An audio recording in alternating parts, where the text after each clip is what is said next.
We will probably have to augment that, and we'll be looking at that, and that'll be the election directors at each county will be able. They'll actually handle their own additional or their own county recount or risk limiting audit county by county. Mr. Secretary, is this how this audit was designed to work? I thought originally it was supposed to be looking at a small segment of the votes to get the larger picture. Well, that's what's really interesting when you start really digging into probability theorem. When you have 5 million votes and the margin is so close, 14,000, if we pulled out 10,000 votes, all of a sudden it could say, well, this is the person that won. We pull out 100,000, it says this person won. We pull out 1 million, this person won. And that's why mathematically you actually have to do a full hand-by-hand recount of all because the margin is so close. Right now it's 14,101. So it's really just the mathematics, the statistics, the probability theorems that we use for the risk limiting that are taking us to that extent. So if it was another race or you didn't have that such a close thing, then you could do that and it would just be a sample size. But you can't do that when it's that close. This race has national significance, national importance. We get that. We understand it. We do. We follow the process, and we understand the significance of this for not just Georgia, but for every single American. At the end of the day, when we do a hand count, then we can answer the question exactly what was the final margin in this race. Yes, ma'am. The president just released a list of some Georgians who have passed away who supposedly voted in this election. Is that something? Oh, absolutely. What we've been open and transparent. In fact, we've had multiple meetings like this, meeting with the press. Gabriel Sterling, our implementation manager, has come out to talk to you, really digging into the weeds. If you have any information about illegal voting or voter fraud, bring that to our attention. We will investigate every case that we hear. Have you found anything with that particular allegation so far? I'm hearing that that just came out this morning. We'll look at those records and we'll start digging into that. Won't a hand recount be less accurate than a computer recount? I mean, humans make mistakes, and are you concerned about accuracy of a hand recount? It really is what the numbers take us to, and we're following the process that would drive us to that, that's in current state law. And is it reasonable to believe that the results will change much? 14,000 votes. Is there any chance that the outcome or the results of the presidential election would change as a result? Is it possible that 14,000 votes could flip? You're asking me to make predictions, and what we're going to deal with in facts. And so I'll report the facts. We're talking about probabilities. What is the probability? I'll get up my calculator and I'll get that back to you. I can't do that off the cuff. Thank you. Can the Trump campaign still ask for a recount once this is done and folks are certified like the system used to, or at this count is there one recount? That's a good question, but after it is certified, the candidate that is within 0.5%, I believe, would still be entitled to a recount, but that would be a scan recount just because of that is what is in state law. Yes, sir. What happens if certain counties are unable to We're going to continue to work with the counties on all that, but that's their deadline. And that is the process that we have in place. And we've had great cooperation and dedication from the county election officials. That's why we have so many here. We have professionals out there.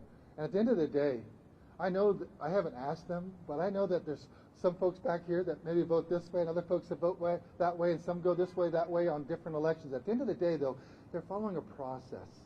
And then what they want is they never want you to be able to question their integrity. And that's what we want for everyone to understand, that we're following a process. Integrity still matters. We'll continue with every county that we have, and if there's some that are still buttoning it up, then we'll roll to that. Hopefully that's the smaller counties. Is there any sort of estimate of how long this will take? It'll take every bit of the time that we have left, for sure. It's a big lift.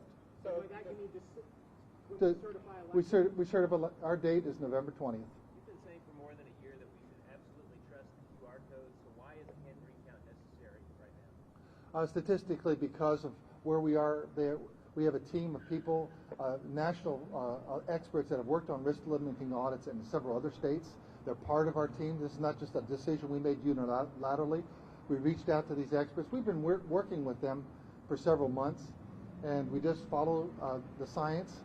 of a risk limiting audit. We follow the numbers, and that's where it leads us to count every single ballot by hand. Does this mean that county certification deadlines are no longer in effect or extended to November 20th? No, they're still required, and we want them here by Friday at the latest.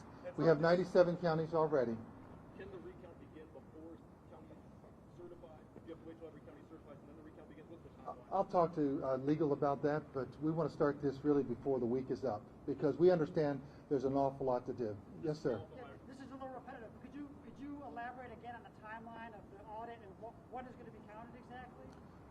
The ballot that you had, whether it was an absentee ballot if you sent that in, or if it was voted by in person like I did, we'll look at that ballot, and someone's going to look at who did you want, and they're just going to go through that, and you'll have two people that are doing all the counting. They'll put them out and just in stacks and make sure that the stack has, let's say, 1,000 ballots, and then you look at the end, you had 501 for this person, 499 for that one. You just keep on rolling through, and that's how it's going to be all the way through, and you're going to tally it all up. It's a big process. It'll be a methodical process, and it'll be an accurate process. And I'm sure that there'll be plenty of oversight. We want to make sure that both parties have the opportunity to observe this, because we understand the stakes are high.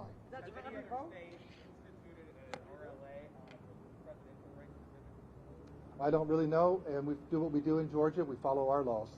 And every state is 50 states, 50 different election laws. What do you do if these hand counts don't match the computer counts? Do you count again? No, that would then become the risk limit audit and becomes a full recount, and that is what we're going to be certifying on November 20th. So thank you very much. That'll be what we certify, because that'll be the last count, and that'll be the most accurate count.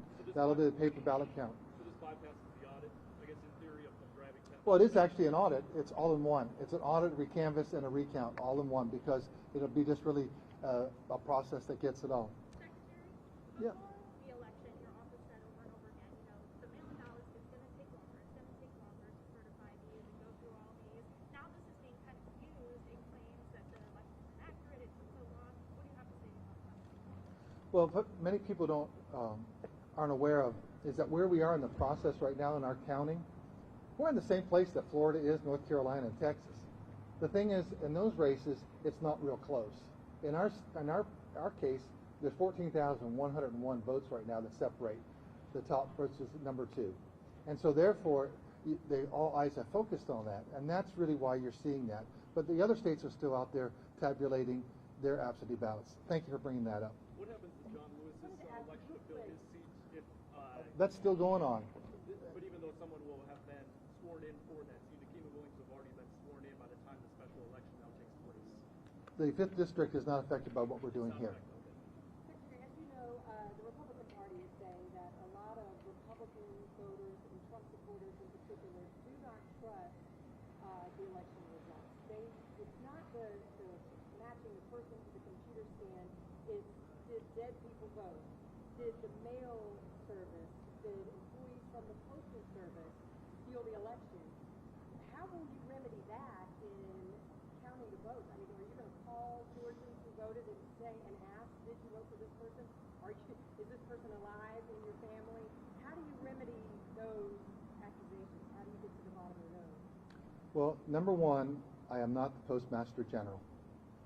We have no control over the Federal Postal Service. So when people mail their ballots back, it's then under federal government control and the federal, post office, postal service.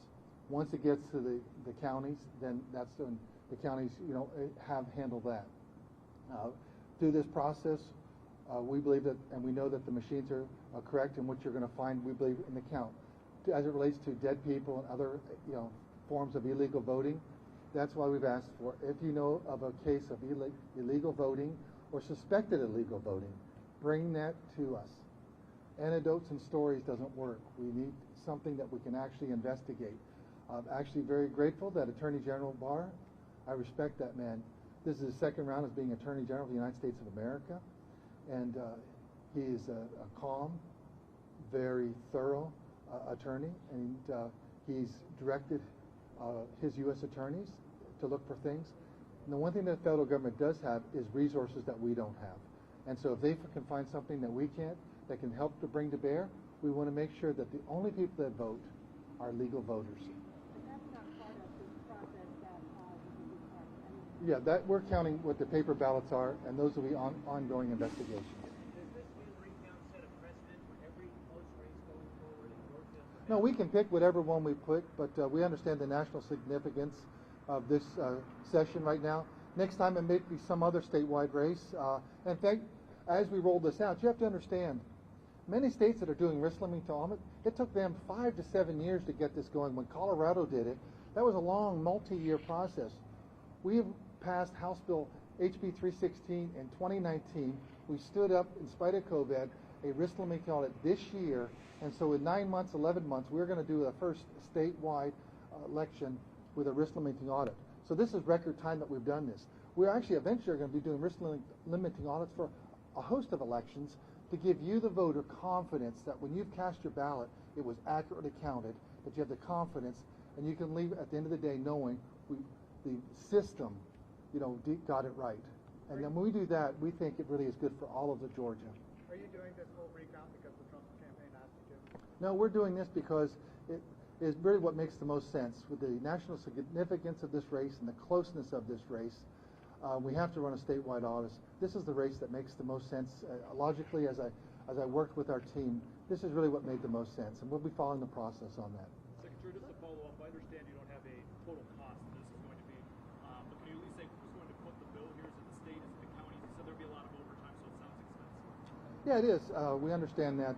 Typically, the counties fund their own elections, and this is part of one of the things that they buy into. And right now, everyone's in austerity cuts, so that's the issue. But that's where we are, and I don't have an answer specific on that. I have my domain as Secretary of State, and I can only have my authority that I have within office, and we don't. That is something that would really be what the General Assembly perhaps could do to help the counties. So just so I describe it correctly, it sounds like the counties will foot the bill, but there's an opportunity possibly for at the present time, that would be what it would be.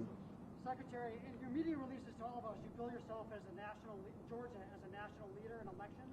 Has anything changed in that, or do you still consider yourself a national leader? Yeah, I think Georgia's done a great job. If you look what we've accomplished in this past year, we stood up a new voting system, new voting machines in less than 6 months, and that was really because we had enacted as federal judges that you can't use the old DRE machines. And so we had to do that for the first primary that we had coming up. All of a sudden, we got hit with COVID.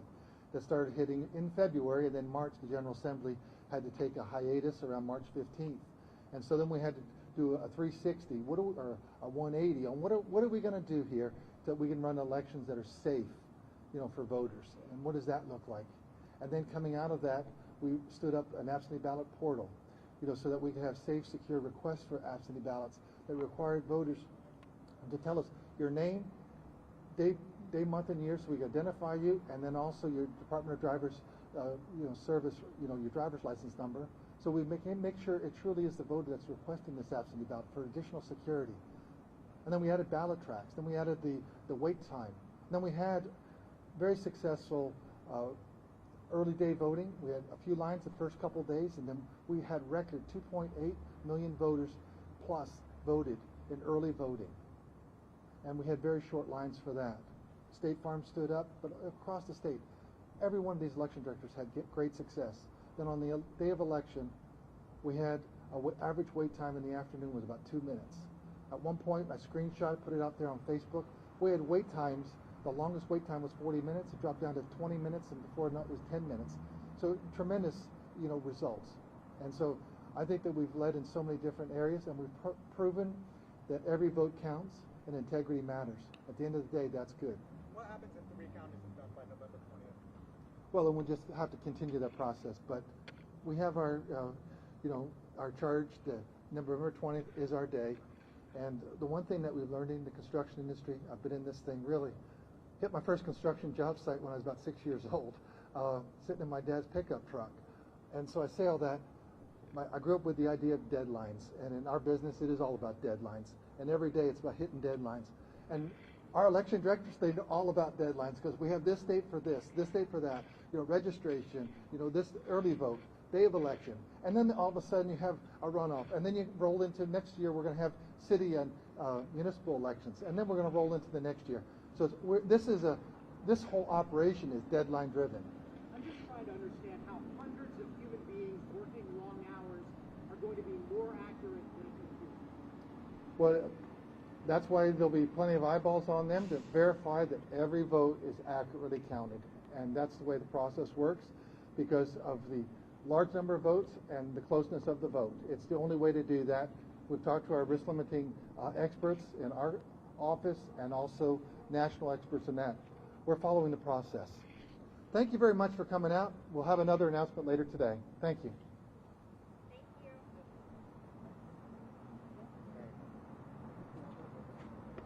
Guys, we got to go around this way. Security and all.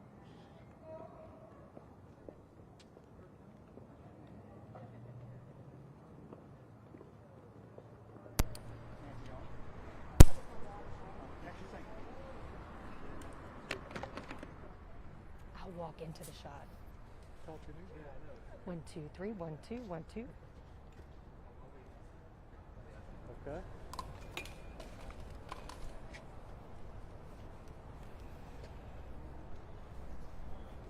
Yeah.